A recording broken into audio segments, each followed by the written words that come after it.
Ambassador Kraz'Tuur stood on the observation deck of the galactic diplomatic vessel Righteous Authority, his four eyes blinking in rapid succession as he studied the blue-green planet below. Earth. Such an unassuming name for such a troublesome world.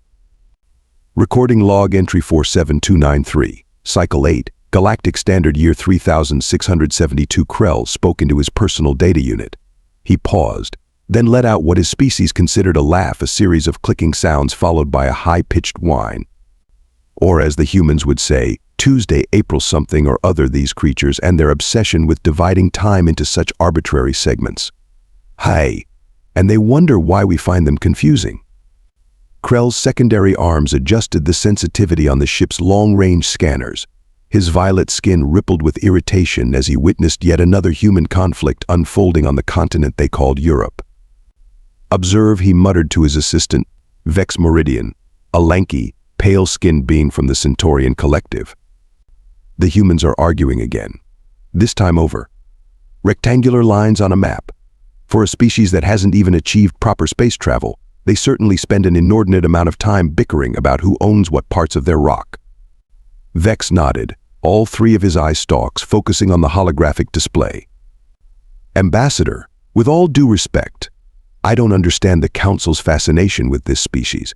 They're primitive, volatile, and their entertainment broadcasts are riddled with what they call commercials truly barbaric. Krell ran a tentacled hand over his facial ridges, a gesture he'd picked up from watching human broadcasts. The Council isn't fascinated, Vex. They're terrified. And with good reason. He tapped a command into the console, bringing up footage from human military installations. Look at their weaponry.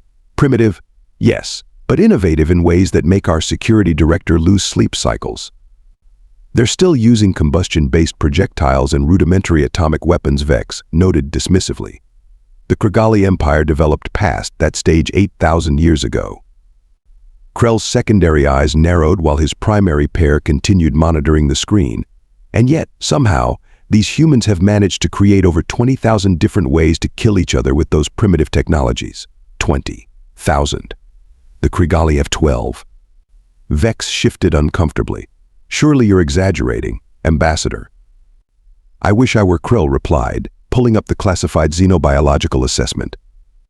That's not even the most concerning part. Do you know what these creatures do for entertainment? They simulate their own deaths, over and over. In what they call video games, they're obsessed with their mortality. They make recreational activities out of survival scenarios. Krell gestured wildly at the screen. And look at this one. They call him Jack Reacher, a fictional character who has killed over 400 imaginary people across 26 entertainment narratives. The humans cheer for this. They pay currency to watch simulations of this violence. Perhaps it's just their way of processing fear, Vex suggested. Krell's laugh click was particularly harsh this time. Oh, Vex. If only it were that simple. The Council's psychologists believe it's practice. The humans are rehearsing. Everything they do, their sports, their entertainment, their ridiculous territorial disputes, it's all preparation. He zoomed in on a human city, teeming with activity. Look at them. So fragile, so short-lived.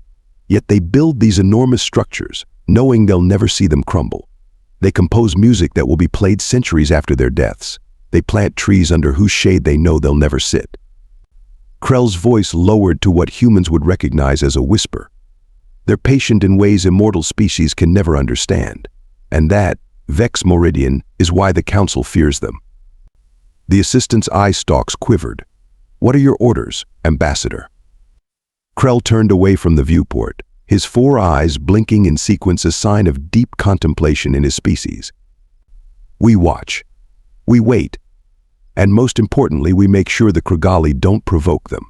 Because if there's one thing I've learned studying these humans, it's that they've been remarkably polite so far. Vex tilted his head questioningly. And if they stop being polite? The Ambassador's skin darkened to a deep purple, the equivalent of a human's blood running cold. Then may the cosmic creators help us all. Order. I will have order in this chamber. Grand Counselor Thex Valdos slammed his ceremonial staff against the floating platform. The resounding boom echoed through the massive council chamber, temporarily silencing the 93 representatives of the Galactic Confederacy. Thex, a towering figure with metallic scales and 8 limbs, glared at the assembly with all 6 of his eyes. "We will conduct this emergency session with dignity befitting the Confederacy's highest governing body," Thex continued, his voice amplified by the chamber's acoustic design. "Ambassador Kraz'Tuur has the floor." Krell floated to the central speaking platform, his anti-gravity harness humming softly. The circular chamber carved from a single asteroid housed representatives from the galaxy's most powerful civilizations. Today, they were unusually attentive. "Esteemed colleagues," Krell began, his voice carrying a deliberate calm that contradicted the tension in his posture. "I come before you with the latest assessment of the Sol 3 situation. The humans have achieved nuclear fusion in a controlled environment and have begun preliminary tests of their first faster-than-light drive." The chamber erupted again. A representative from the Krigali Empire, General Vrax Stoneclaw, rose from his seat. His species resembled what humans would call reptilian, though the comparison would insult him deeply. "This is preposterous," Vrax shouted, mandibles clicking in agitation. "These primates were flinging their own excrement at each other barely 3 millennia ago. Are we to believe they've suddenly mastered technologies that took the Krigali 15,000 years to develop?" Scattered laughter rippled through the chamber. Krell waited for it to subside before responding. "With respect, General, that is precisely my point." Krell tapped his data unit, projecting a timeline above the center of the chamber. 2,000 years ago, humans were indeed primitive. 300 years ago, they were still using sailing vessels and burning coal. 50 years ago, they reached their own moon using chemical rockets. And now—" He paused dramatically. "Now they're on the verge of joining us among the stars." Counselor Zira Nix of the Pleiadian Commonwealth leaned forward, her luminescent skin pulsing with concern. "What you're describing breaks every developmental model we've established over 20,000 years of xenosociology. It's not just improbable, Krell, it's impossible." And yet, here we are. Krell's secondary arms gestured to the data projections. "The humans have an advantage none of our species possessed, an intensely competitive social structure combined with incredibly short lifespans." "How is that an advantage?" asked Representative Yulo Fex, a gaseous entity contained within a sophisticated environment suit. Krell's laugh click had an edge to it. "Because they're desperate, Counselor Fex. Imagine knowing you only have 80 or 90 cycles to accomplish anything of value. Wouldn't you move with greater urgency? Now multiply that by 8 billion individuals, all competing, all collaborating, all desperate to leave their mark before their brief flame extinguishes." The chamber grew uncomfortably quiet. General Vrax broke the silence. "So what? Let them develop. When they achieve interstellar capabilities, the Krigali will simply welcome them to the galactic community." His mandibles formed what passed for a smile in his species. "We've handled upstart civilizations before. Have you handled one that went from stone tools to nuclear weapons in less time than it takes a Krigali egg to hatch?" Krell countered. "One that developed over 300 distinct martial arts forms solely for recreation. One whose entertainment frequently depicts them defeating technologically superior alien invaders. Fictional tales for children." Vrax dismissed with a wave. Krell's 4 eyes fixed on the general. "Perhaps. But I find it telling that when humans imagine first contact with alien species, they don't envision diplomatic exchanges. They imagine war. And General Vrax, they imagine winning that war." Thix Valdos intervened before Vrax could respond. "What are you proposing, Ambassador?" "Caution, Grand Counselor." "Extreme caution." Krell's skin rippled with emotion. "We should establish diplomatic contact now, while we still hold a technological advantage, and we should, under no circumstances, give them reason to stop being polite." The chamber fell silent once more, each representative contemplating the implications of humanity joining the galactic stage. "Very well," Thex declared finally. "We shall vote on formal first contact protocols, and may the cosmic creators guide us in this endeavor." Krell noticed General Vrax's dismissive sneer. The Krigali clearly had other plans for Earth, and that, Krell knew, could prove disastrous for everyone. First Contact Day, as humans later called it, wasn't marked by massive ships darkening the skies over major cities. There were no dramatic laser displays, no city-sized motherships, no military confrontations. Instead, it happened on a Tuesday afternoon in Geneva, Switzerland, during a routine meeting of the United Nations Security Council. And so, in conclusion, The Secretary General recommends increasing peacekeeping forces in the eastern region by approximately. The speaker, a middle-aged diplomat named Elena Martinez, stopped mid-sentence as a soft blue glow materialized in the center of the chamber. The light coalesced into the form of Ambassador Kraz'Tuur, accompanied by his assistant Vex and a translation unit. Security personnel immediately drew weapons, but found them mysteriously non-functional.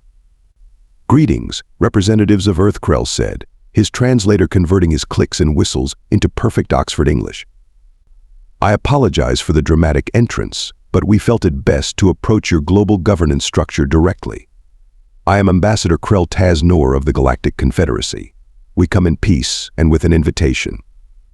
The room erupted into chaos for approximately 37 seconds. Krell counted before the Secretary General managed to restore order by repeatedly banging his gavel. "This is unprecedented," the Secretary General said, with what Krell considered admirable composure. "You claim to represent a galactic government." "A confederacy, yes. 93 sentient species working together for mutual benefit and progress." Krell's secondary arms gestured expansively. "And we would like to formally invite humanity to join us." What followed was 6 hours of questions, explanations, and hurried calls to world leaders. Krell was impressed by how quickly the humans adapted to the situation. There was fear, certainly, but also an unmistakable excitement and curiosity that reminded him of juvenile centaurians discovering a new toy.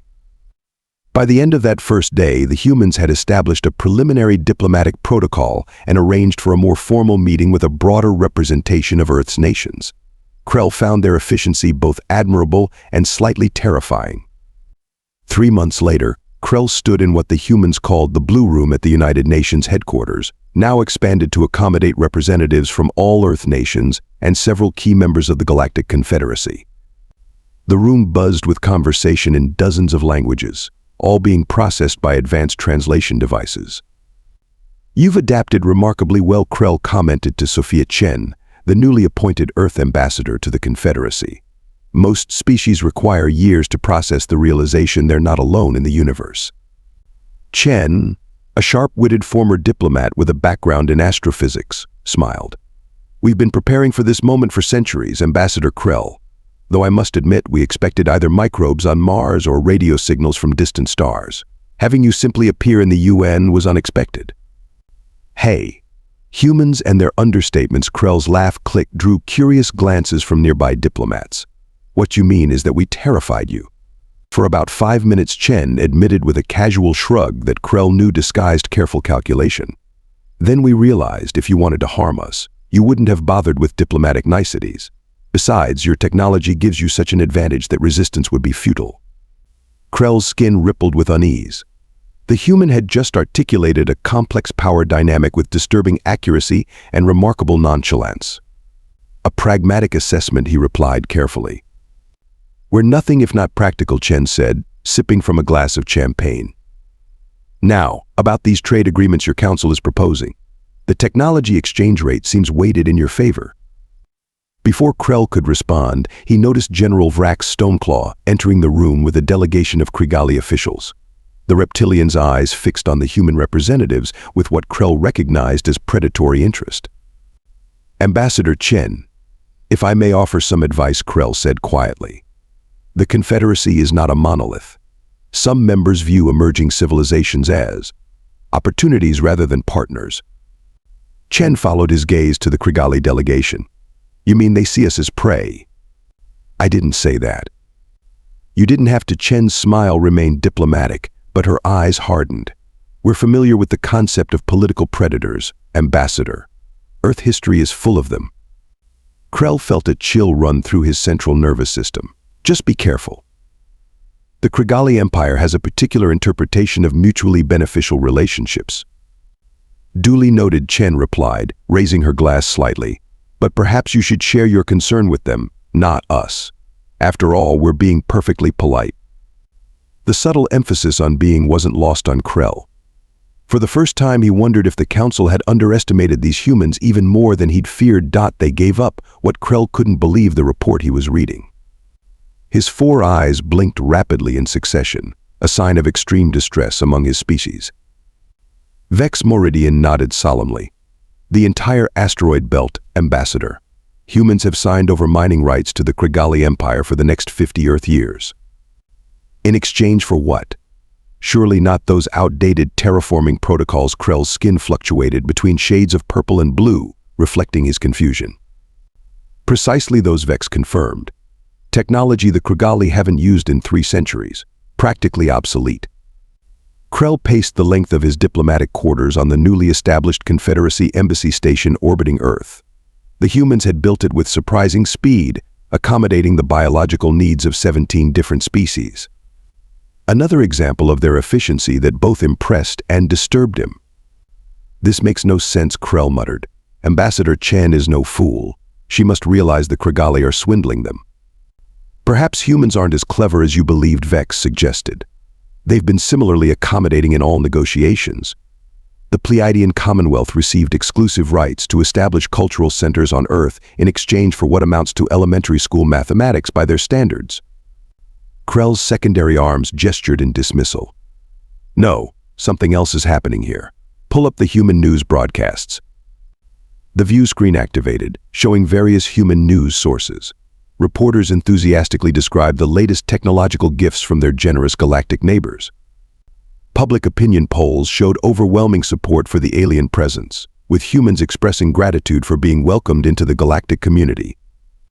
Look at them, Krell said, gesturing to scenes of humans happily working alongside alien representatives. They're acting like subservient Quartal pets, grateful for every scrap thrown their way. Perhaps they truly are just thankful, Vex offered. The species that developed 20,000 ways to kill each other. The ones whose entertainment constantly depicts them defeating alien invaders. Krell shook his head. No, this behavior contradicts everything in their psychological profile. The door chimed, announcing a visitor. Ambassador Sophia Chen entered, carrying what humans called a gift basket full of Earth delicacies. Ambassador Krell. I hope I'm not interrupting, she said with a bright smile. I brought you some treats from Earth. The chocolate ones are particularly good, though I'm not sure if they're compatible with your digestive system. Krell studied her carefully. Most thoughtful, Ambassador Chen. Though I must admit, I'm puzzled by some of your recent diplomatic decisions. Oh, her expression remained pleasant, innocent. The asteroid belt agreement with the Krigali, for instance. Surely you realize those terraforming protocols are centuries behind what other Confederacy members could offer. Chen laughed lightly. Well, we're just happy to be included. As newcomers to the galactic stage, we can't expect premium technology right away. We have to earn our place, don't we? Krell's skin rippled with suspicion. No human diplomat should be this naive. And the defense grid blueprints you provided to the Centaurian Collective? They're based on principles your scientists were exploring before our arrival. We're an open book. Ambassador Chen spread her hands in a gesture of transparency. Humanity wants to be good neighbors. We have so much to learn from all of you. As Chen chatted amicably about upcoming cultural exchanges, Krell noticed something odd. Despite her submissive diplomatic stance, there was something in her eyes. A gleam of what? Amusement? Calculation? Later, after Chen had departed, Krell reviewed security footage from various human-alien interactions. He noticed a pattern. The humans were unfailingly polite, accommodating to the point of subservience. Yet in unguarded moments, when they thought no one was watching, their expressions told a different story. Computer, access human historical records, Krell commanded. Search term playing possum. The results made his skin turn a deep, worried purple. Oh no, he whispered. They're not weak at all. They're hunting. The incident that changed everything happened 18 months after first contact, during what should have been a routine resource transfer at Outpost Gamma, Earth's newest off-world facility on Mars. General Vrak Stoneclaw's flagship, the inevitable Conquest, dropped out of hyperspace without warning. 6 Krigali battle cruisers followed, surrounding the small Martian outpost where only 37 humans worked alongside a handful of Confederacy advisors. This is highly irregular, General Commander Jackson Reed said, maintaining an admirably steady voice despite the 16 Krigali warriors that had materialized in the outpost's command center. Reed, a former NASA astronaut with a military background, stood with perfect posture, hands clasped behind his back. We weren't expecting a Krigali delegation today. Vrak Stoneclaw towered over the human, his reptilian features arranged in what his species considered a smile. To human eyes, it looked like a predator sizing up its next meal. "This is not a delegation," Commander Vrax said, mandibles clicking with barely contained excitement. "This is an improvement in our arrangement." Krell, who had been visiting the outpost on a routine diplomatic inspection, felt his skin fade to a pale lavender, his species' equivalent of going white with fear. "General Vrax, the Confederacy has not authorized any changes to existing treaties with Earth." Vrax laughed, a sound like stones grinding together. "The Krigali Empire has decided the current arrangement lacks efficiency. These humans waste valuable resources learning to operate technology they barely understand." "We're meeting all production quotas," Reed pointed out calmly. "In fact, we're exceeding them by 17%. Precisely. Vrax slammed a clawed fist onto a nearby console, cracking its surface. "You've proven your usefulness as laborers. Now it's time to optimize the operation." One of the Krigali warriors handed Vrax a data pad, which he thrust toward Commander Reed. "New terms. The Krigali Empire will now directly manage all off-world mining operations. Human personnel will be reduced by 80%, with remaining staff serving under Krigali supervision." Reed glanced at the document, then back at Vrax without taking it. "That violates our agreement with the Confederacy." "Agreements evolve," Vrax said dismissively. "The Krigali have decided this is more beneficial." "To whom?" Reed asked, his voice still frustratingly calm. "To those who matter." Vrax moved closer, using his full height to loom over the human. "Your species has been remarkably accommodating so far. I suggest you continue that tradition." Krell moved forward. "General, I must protest in the strongest possible." A casual backhand from Vrax sent the ambassador flying across the room. He crashed into a bank of monitors, his anti-gravity harness sputtering. "Stay out of this," Krell. Vrax growled. "This is between the Krigali and our human friends." The command center fell silent. The Krigali warriors tensed, weapons ready. Krell noticed something strange. The human staff hadn't reacted with fear. Not a single gasp, not a single step backward. Instead, they exchanged glances that Krell couldn't interpret. Commander Reed finally broke the silence. "You've just assaulted a Confederacy ambassador on a human facility, General. That's an act of war against both Earth and the Confederacy." Vrax laughed again. "War? Your species can barely reach your own moon without our help. What could you possibly do against the Krigali war machine?" Reed's expression didn't change, but something in his eyes hardened. He tapped his communication badge. "Reed to Earth Command. Protocol Maginot. I repeat, Protocol Maginot." A female voice responded immediately. "Confirmed, Commander. Protocol Maginot activated. You have 90 seconds. Vrax's mandibles clicked in amusement. "Some feudal defense system? Please. Your primitive technology can't possibly." "It's not a defense system," Reed interrupted, checking his watch. "And I should mention, General, that humans have been extremely patient with your species. Polite even. But I'm afraid that period has come to an end." For the first time, Vrax looked uncertain. "What are you babbling about, human?" Commander Reed smiled then, a cold expression that made even Krell's blood run cold. "You're about to find out what happens when humans stop being polite."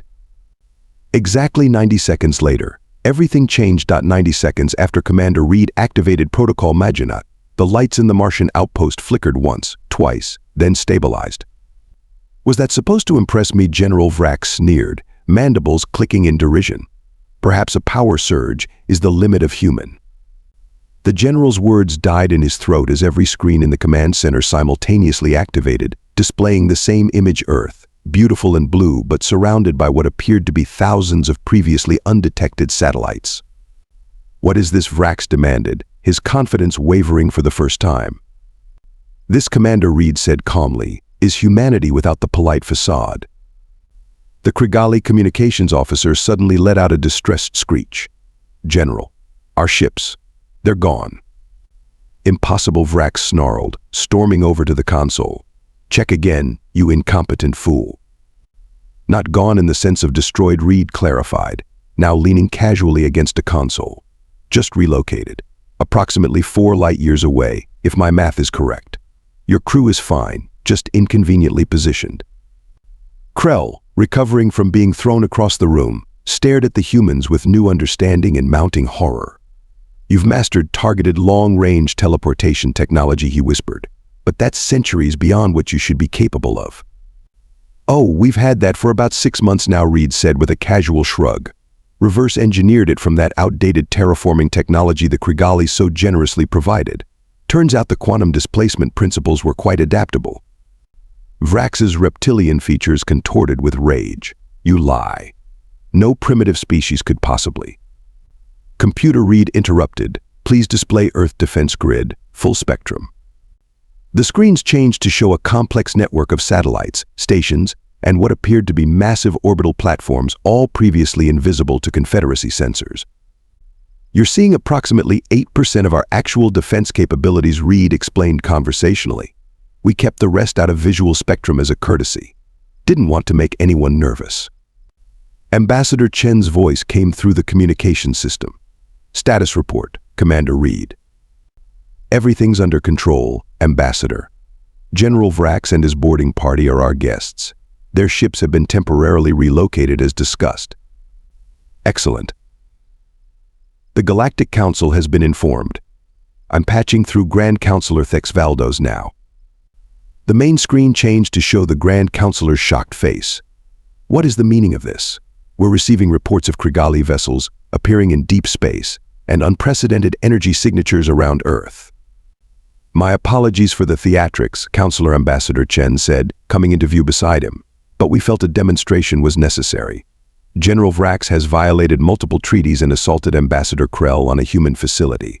We've temporarily neutralized the threat." "Neutralized," Thex repeated, all 6 eyes blinking rapidly.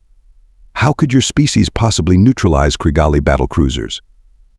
Chen smiled, the same pleasant diplomatic smile she'd worn for months, but now it carried a different weight. "That's a reasonable question, Counselor. Perhaps I should introduce you to someone. Dr. Marcus Blackwell, please join us." A human male in his 60s, with silver hair and piercing blue eyes, stepped into frame. "Grand Counselor, a pleasure. I lead Earth's Advanced Technology Integration Division." Dr. Blackwell Thex acknowledged, still visibly confused. "I was unaware Earth had such a division." "That was intentional," Blackwell replied with a chuckle. "You see, when you gave us those basic technology packages as welcoming gifts, you included something far more valuable than the technology itself: insight into how advanced species think." Blackwell gestured, and the screen filled with complex equations and schematics. "Your civilizations have been advancing technologically for so long that you've developed blind spots, assumptions about how technology should work that have become limitations. Humans don't share those preconceptions." "What he means," Commander Reed added, "is that we looked at your outdated tech and saw possibilities you'd forgotten were there." Krell, finally understanding, turned to the Krigali general. "They weren't being submissive, Vrax. They were studying us, learning how we think, finding our weaknesses, and building countermeasures." Reed confirmed. "That terraforming tech, we repurposed it for matter transportation. Those defensive shields, we modified them into cloaking technology. That educational mathematics database, it helped us develop predictive algorithms for your tactical systems." Vrax, his confidence now completely shattered, hissed in disbelief. "This is impossible. You're bluffing." Reed smiled and checked his watch again. 3, 2, 1. Suddenly, each Krigali warrior's weapon disintegrated in their hands, the particles reforming into handcuffs that locked automatically around their wrists. "Not bluffing," Reed said pleasantly. "We've been taking apart and rebuilding your technology since day one. The real question, General Vrax, is what happens next. That depends entirely on how polite you decide to be from now on." On the screen, Ambassador Chen addressed the Grand Counselor directly. "Earth is prepared to continue peaceful relations with the Confederacy, but the terms will be substantially revised. I've already sent a preliminary proposal to your office. We expect a response within 24 hours. The look on Thex Valdos's face spoke volumes. The galaxy had severely underestimated humanity, and now they were going to pay for that mistake. The Krigali homeworld of Drax-Thul was having a perfectly normal day. The 3 suns were aligned in their mid-cycle position, casting triple shadows across the massive crystalline cities. In the Imperial Palace, Emperor Zorak Stoneclaw, General Vrax's elder clutchmate, was reviewing reports from the 117 worlds under Krigali dominion. Your Eminence, a nervous aide approached, bowing so low his snout nearly touched the polished obsidian floor. We've lost contact with General Vrax's fleet. The Emperor barely looked up from his reports. Temporary communications disruption. The Sol system has unusual radiation patterns. That was our initial assessment, Your Eminence, but the aid scales paled to a sickly yellow. We're also detecting unusual energy signatures throughout our defense grid. Now the Emperor looked up, yellow eyes narrowing. What kind of energy signatures? Before the aide could answer, the palace trembled. Not violently, just a subtle vibration, as if something massive had gently touched the planet's surface. Report Emperor Zorak barked into his communication device. The response came not from his military commanders, but from the palace's main communication array. A human face appeared on the massive screen. Ambassador Sophia Chen, seated calmly at what appeared to be a simple desk. Emperor Zorak Stoneclaw, she greeted him with a polite nod. I apologize for the unannounced visit. What is the meaning of this? The Emperor snarled, reptilian features contorting with rage. How dare you hijack Imperial communications? Chen's expression remained pleasant, almost sympathetic. I'm afraid your brother, General Vrax, has committed acts of aggression against Earth and violated Confederacy treaties. He is currently our guest while we sort out this unfortunate situation. Guest? Zorak spat the word. You mean prisoner? This is an outrage. Release him immediately or face the consequences. Yes, about those consequences, Chen sighed, looking genuinely regretful. I'm calling to prevent them, not threaten them. Please look outside your window, Emperor. Suspicious but curious, Zorak moved to the vast crystal window overlooking the capital city. What he saw made his blood run cold. Hovering silently over every major Krigali city were massive, silver-blue spheres, hundreds of them, each at least a kilometer in diameter. What are those? The Emperor whispered, his characteristic arrogance momentarily forgotten. We call them diplomatic persuasion platforms, Chen explained, her tone conversational, as if discussing the weather. Completely non-violent. They're simply there to help facilitate our discussion. As if on cue, one of the spheres above the capital pulsed once. Instantly, every weapon in the city, from the massive defense cannons to the ceremonial blades carried by the Imperial Guard, disintegrated into fine dust. What have you done? Zorak roared, whirling back to the screen. Created an environment for productive conversation, Chen replied calmly. The same conversation is happening simultaneously on all 117 worlds of the Krigali Empire. Your entire battle fleet has been temporarily relocated to the outer edges of your territories. They're unharmed, just inconveniently positioned. The Emperor's aide collapsed to the floor in shock. Zorak himself gripped the edge of his throne, claws digging into the ancient stone. This is impossible, he hissed. Humans are primitives. You barely left your own planet before we found you. Chen actually laughed at this, a warm, genuine sound that somehow made the situation even more terrifying. I think we've established that was a misconception. But let's focus on solutions, shall we? We've prepared a revised treaty for the Krigali Empire. The terms are quite reasonable, considering the circumstances. A data packet appeared on the Emperor's personal device. As he scanned it, his rage turned to disbelief. These terms: you expect us to withdraw from 12 contested border systems, relinquish mining rights in the Hephaestus Nebula, reduce our military by 30%. This is preposterous. Actually, it's generous, Chen corrected him. We could have demanded full disarmament or regime change. Instead, we're offering partnership, just a more balanced one than General Vrax envisioned. Zorak's political mind raced through the possibilities. And if I refuse? Chen's expression turned serious for the first time. Emperor Zorak, humanity has existed in a state of near constant warfare for most of our history. We've developed 20,000 different ways to kill each other. When we turned those creative energies toward your technology, we found improvements you never imagined. What you're seeing today represents perhaps 5% of our capabilities. She leaned forward slightly. We don't want war, Emperor. We genuinely don't. But make no mistake, if forced to fight, we will do so with a thoroughness and creativity that would shock even the Krigali. The palace trembled again, more noticeably this time. That was the Imperial Armory being transferred to a secure location, Chen explained. It will be returned when our negotiations conclude successfully. Emperor Zorak Stoneclaw, ruler of the most feared military power in 3 galactic sectors, slowly sank back onto his throne. For the first time in 800 years, a Krigali emperor uttered the unthinkable. What would humans consider acceptable terms? Chen smiled, that same diplomatic smile that had fooled the galaxy for 18 months. I thought you'd never ask. Let's begin with the immediate release of all subjugated species in Krigali territory. 1 year after what the Confederacy now soberly referred to as the recalibration. Ambassador Kraz'Tuur stood at the observation window of the newly constructed Galactic Embassy on Earth. The sprawling complex in Geneva housed diplomatic missions from all 93 Confederacy species, though the Krigali delegation occupied significantly more modest quarters than they would have previously demanded. Quite a view, isn't it? Ambassador Chen said, joining him at the window. I think the architects did a remarkable job blending Earth styles with galactic design principles. Indeed, Krell agreed, his 4 eyes taking in the scene. Though I must say the fountain that defies gravity still makes me slightly uncomfortable.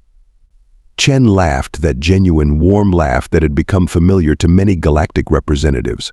Just a little demonstration of human creativity. Harmless, I assure you.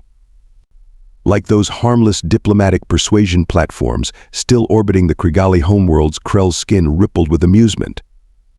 Insurance policy, Chen replied with a casual shrug. They'll be removed once the treaty terms are fully implemented. Another 6 months, by our estimates. They stood in comfortable silence for a moment, watching representatives from dozens of species mingling in the embassy gardens below. The annual Galactic Confederacy Summit would begin tomorrow, the first ever held on Earth. You know, Krell said finally, I tried to warn them. I really did. I know. Chen patted one of his secondary arms sympathetically. That's why Earth requested you remain as the Confederacy's chief ambassador. You were the only one who took us seriously from the beginning. Not seriously enough. Apparently Krell's laugh click was self-deprecating. I understood you were dangerous, but even I didn't realize just how creative humans could be. Grand Counselor Thex Valdos approached, his 8 limbs moving with practiced grace despite Earth's gravity. Discussing the new defense pact, I presume. Just reminiscing, Chen replied, and perhaps feeling a little satisfaction at how quickly the galactic landscape has changed. Thex's 6 eyes blinked in sequence, a sign of agreement in his species. 17 former Krigali vassal worlds now with full Confederacy membership. 32 previously contested border systems under shared administration. And the Krigali military reduced to defensive capabilities only. A remarkable achievement in just 1 year. All without firing a single shot, Chen noted.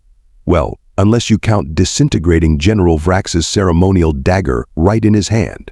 But that was more of a demonstration than actual combat. Where is the good general these days? Krell inquired, though his tone suggested he knew the answer. Serving as diplomatic liaison, a former prison world of Nixthar, Chen said. He's finding the experience educational, especially now that the former prisoners are running the administration. Thex made a rumbling sound in his throat, his species equivalent of a chuckle. The humans have a fitting phrase, poetic justice. Their conversation was interrupted by the arrival of Dr. Marcus Blackwell, now the Confederacy's Chief Technology Exchange Officer. Sorry to interrupt, Blackwell said, but the Pleiadian delegation has arrived with those quantum computation matrices you requested, Ambassador Chen. Wonderful, Chen replied. And have we prepared the medical research package for them? Ready for transfer. They were particularly excited about the cancer treatment protocols. Thix observed this exchange with approval.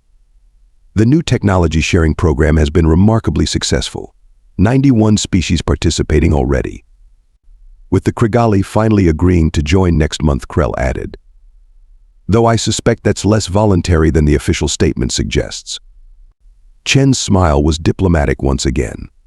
Let's just say they were strongly encouraged to participate in galactic cooperation.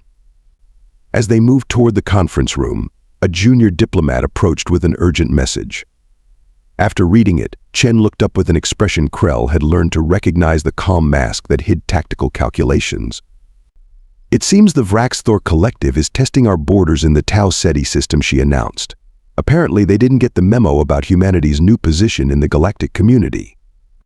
"A shame," Krell said, his skin darkening with concern. "They're known for their aggressive expansion. How will Earth respond?" Chen's pleasant expression never wavered. "We'll begin with diplomacy, of course. We always do." "And if that fails?" Thex asked, already knowing the answer. Then Chen said, her voice carrying that same polite tone that now sent chills through even the most seasoned galactic diplomats, "We'll show them what happens when humans stop being polite." As they entered the conference room, Krell couldn't help but reflect on how profoundly the galaxy had changed. The old hierarchies toppled, ancient empires humbled, and at the center of it all, the humans smiling pleasantly, extending helpful hands, and carefully not mentioning the devastating capabilities that now kept the peace more effectively than any fleet of battleships ever had. The galaxy had learned its lesson: never mistake human politeness for weakness. Because when humans stop being polite, even the stars themselves seem to hold their breath in anticipation of what comes next.